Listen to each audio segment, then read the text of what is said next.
IKEA Group. Hello and welcome to our show. Hello, welcome to IKEA. Also welcome to Bucharest, because I know it's your first visit here. Well, actually it's my first visit in the role as responsible for the retail side of the group, but I've been here many times.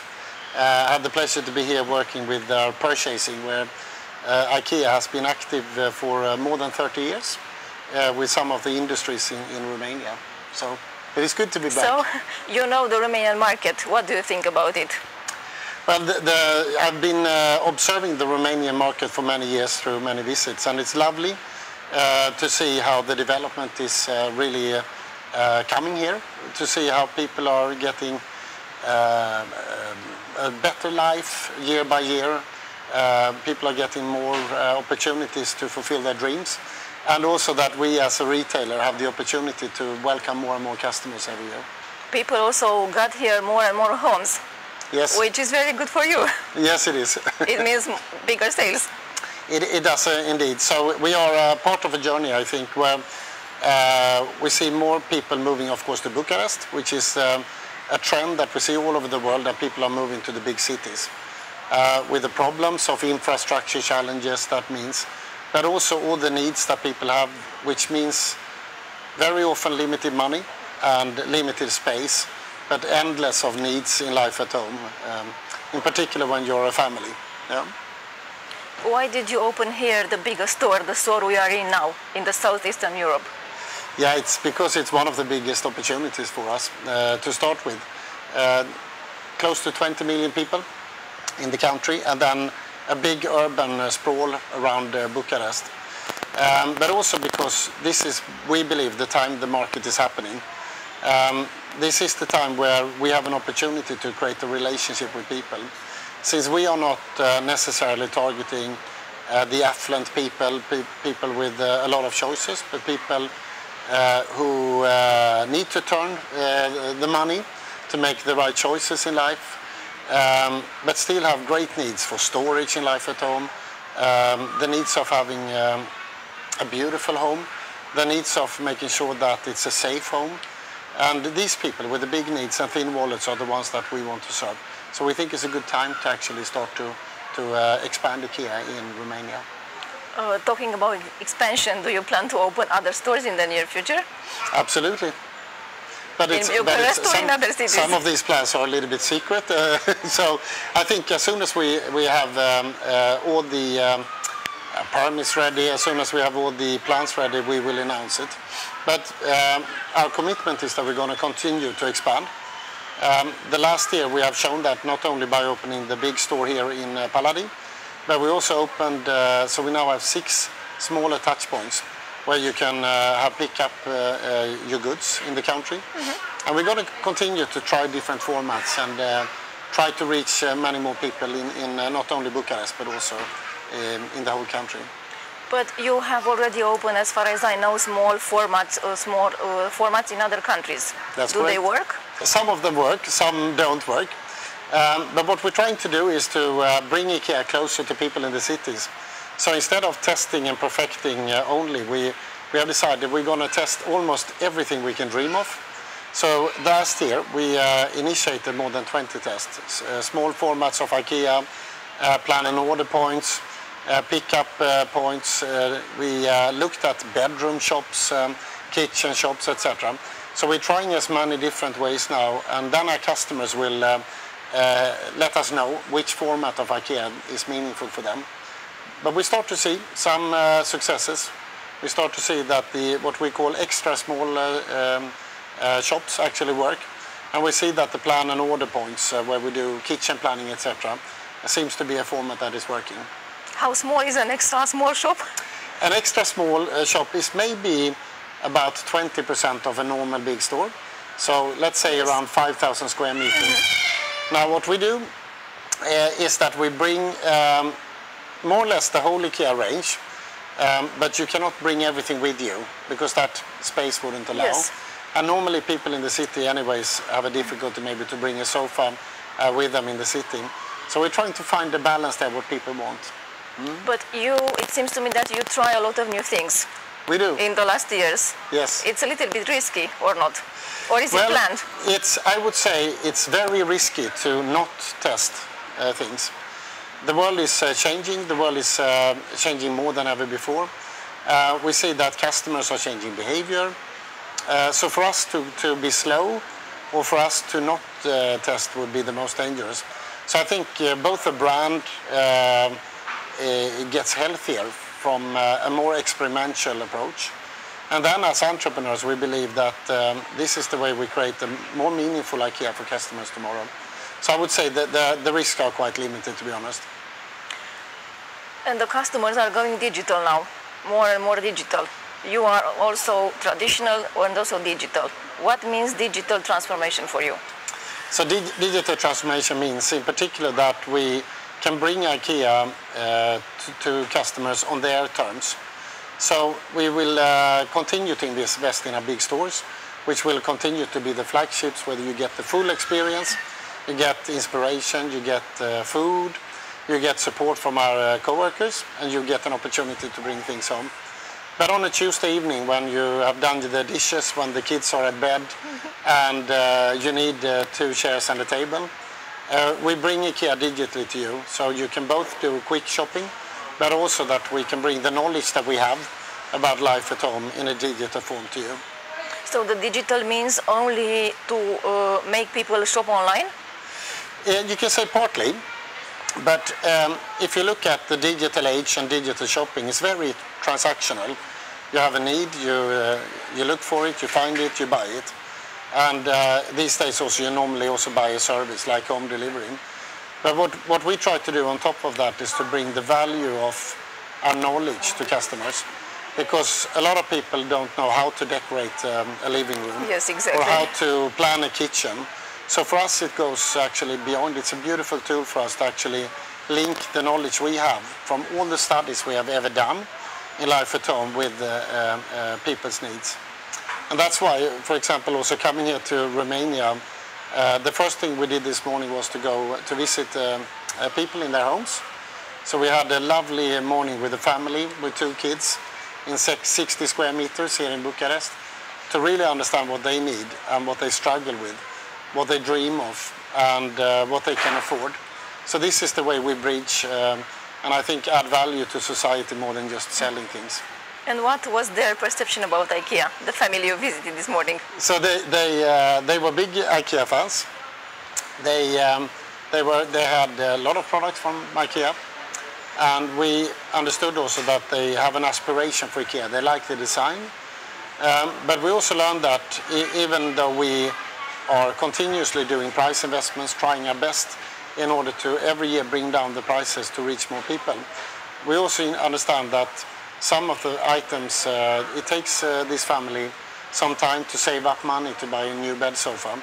So it gave us a motivation to even find better ways and more innovative ways to actually bring down the prices so we can reach more people. About bringing down prices, you also brought down your profit last year. Yes. As far as I know. Yes. How did this happen? Well, it's 2 aspects, I think. On one hand, we every year can be a little bit different as a multinational when you consolidate your result in a currency. So last year the currency played in the euro, so to say, a little bit against us. But what we've done is that we've decided together with the supervisory board that the coming 3 years we will invest more than before into our development. And being in IKEA, we're a little bit special. We don't take loans. So we finance our development with our own earnings. You never had a loan from a bank? No. Okay. So we have our founder who passed away 1.5 years ago. We had only one financial policy, and that was we have to earn the money before we can spend it. So what we did last year and what we will continue to do the coming years is to invest more in digital than before, at the same time continue to open more stores and also develop the network for our distribution. So we will continue to invest. But the cost of the distribution and of the delivery things to home are pretty high. Well, you can say the cost of distribution to people's homes is one of the biggest challenges that all retailers have today in transformation. But it's also a game of volumes. Yes. So when you reach the right volumes and when you find the right operational excellence, you will be capable to handle it. And interesting enough, Romania is one of the best markets for us. For online? Not a lot of it for online. It's actually the highest percentage of online in the whole Because group. it's very convenient to just click. Yes, and it is convenient in other places too, but Romanians are good at clicking. So, but also the team here are amazing in logistics. And what we do to our benefit is that instead of building up extra cost, we use the stores as fulfillment centers. So this is the way we keep our prices for services very low in Romania. Talking about the stores and about the number of people coming in your store every week, I think most of the people, or a big part of them, also come for the very delicious food you have. Absolutely. How did you start with selling food? Well, the story of food started many years ago with the first store, when people traveled quite far away to the first store in Sweden. And the first generation of IKEA leaders realized that people don't like to do business when they're hungry. Correct. So we opened the first restaurant quite early. And then we found this has been a way for us not only to make sure people appreciate the whole experience, it's a way for us to also sell a little bit of the Scandinavian uniqueness. And it's a way for us to side with people because our food is normally quite affordable. It's not the business we make money, so it's a service to our customers. And you became an ambassador of Sweden. Yes, we did. And of yes. Swedish food. We did. And to our surprise, Swedish meatballs and salmon works very good in Sweden, Romania, South Korea, etc. So it seems that it has an attraction worldwide, actually. What is the position of Romania on the European markets? How do you mean position from? It's one of your biggest markets. It's one of the markets with the biggest growing potential. Okay. How do you see it? I would say it's not the biggest market. From sheer numbers, today Germany is our biggest market. US is on second place. And then we have several of the markets where we have had a little bit more time to penetrate the market. But it is one of the fastest growing markets for us. As we spoke about, it's also one of the markets where we feel we can really contribute to society, where we know that people struggle sometimes to afford a better life at home. So that gives us a lot of benefits. But it's also a market where we have a great supply network. We have an amazing supply network with more than 20 suppliers in the country. Several of these suppliers have been with us for more than 15, 20 years. And that relationship makes what we do here, including certifying forest and other things we do for gender equality, etc. We are beyond business transaction. We are part of society and hope that we can contribute more than just selling furniture. And the suppliers from here or from any country, they supply for the whole IKEA chain? They do, yes. Typically, the supply chain setup works on big volumes. So some of the suppliers in Romania would supply all of Europe or most of Europe, and some might even be worldwide suppliers. So if you go to China, you will find some products made in Romania. What will I find? You will probably find some wooden products, some of the real beautiful wooden products made out of beech, for example. I believe some of the porcelain might reach to the Far East, and maybe some more things. You are also present on the Chinese market? We are. And on Indian market? Yes, since a year ago we are actually present in India. And how are these markets? It's a lot of people. Yes, so big markets. It's big markets, of course. And then you can say both China and India are even like extreme versions of Romania. So the BNP per capita is growing fast. People are, if you go 10 years back, we would maybe think that these markets would be behind Europe in development. Today, in many aspects, they are ahead. The digital tools, the platforms, the distribution solutions, etc., are among the most forward-looking in the world in those places today. But it's not easy markets. The infrastructure, the pace of change is making it quite difficult, but very exciting. But at the global level, what are your priorities for the near future? So the priorities are similar actually in all markets when it comes to transformation. We want to go for more people, and we do that two ways. One is to become more affordable, invest in lower prices, and at the same time make our products better. And the second thing is to make IKEA accessible digitally through new touch points and through better services. So this is, you can say, the two strategies that we are seeing happening to IKEA right now.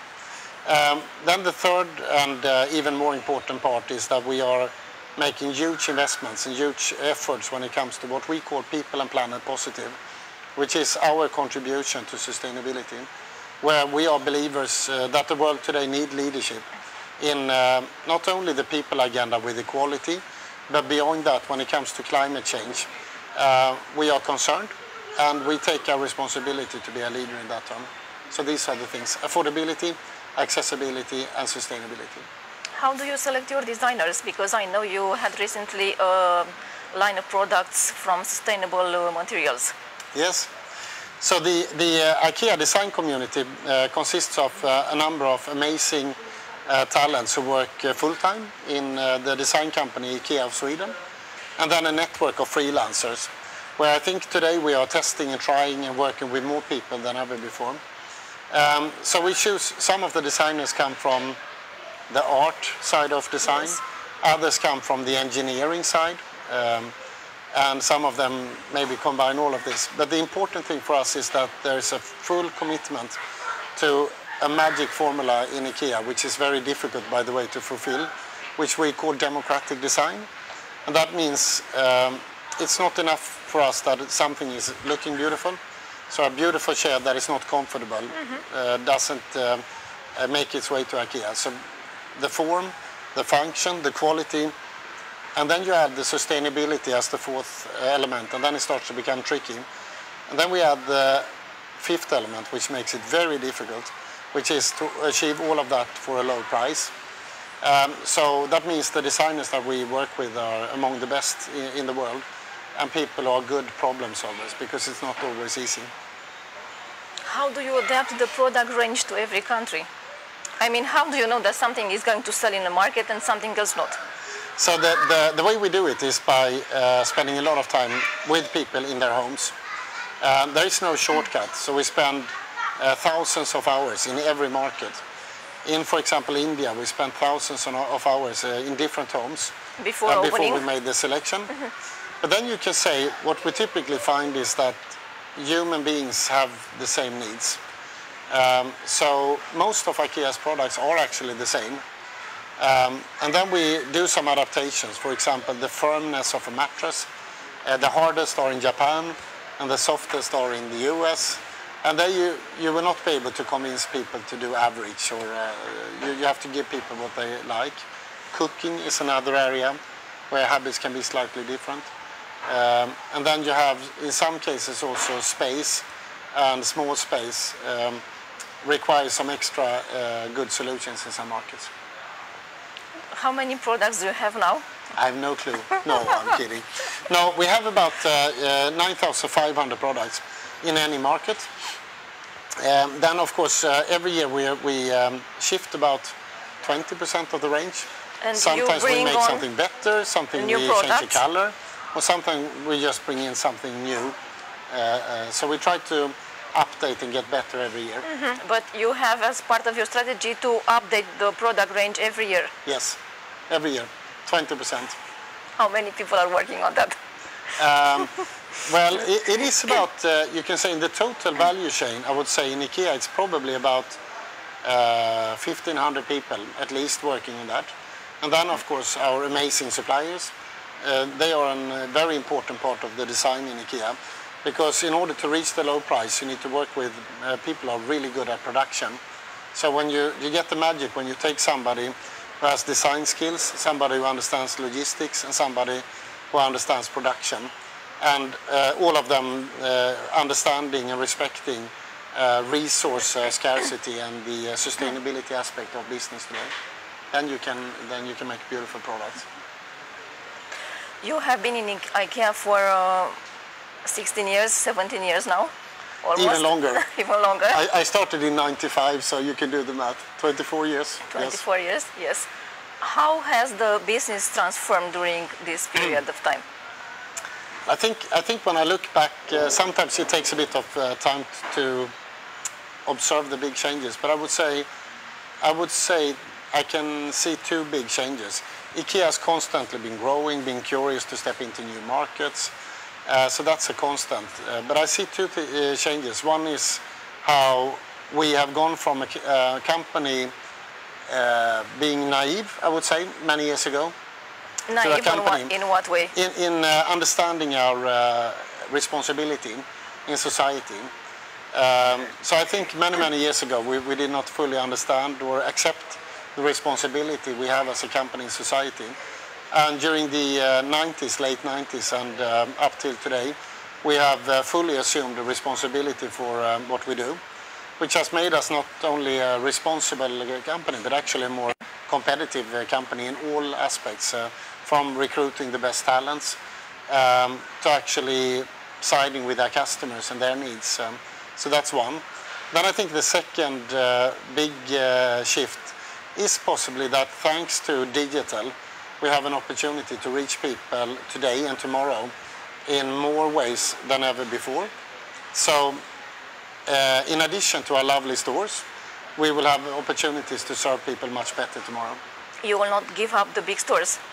Absolutely not. I think, of course, like in every change, people tend to dramatize a little bit. And but human beings are social. So we love to be together.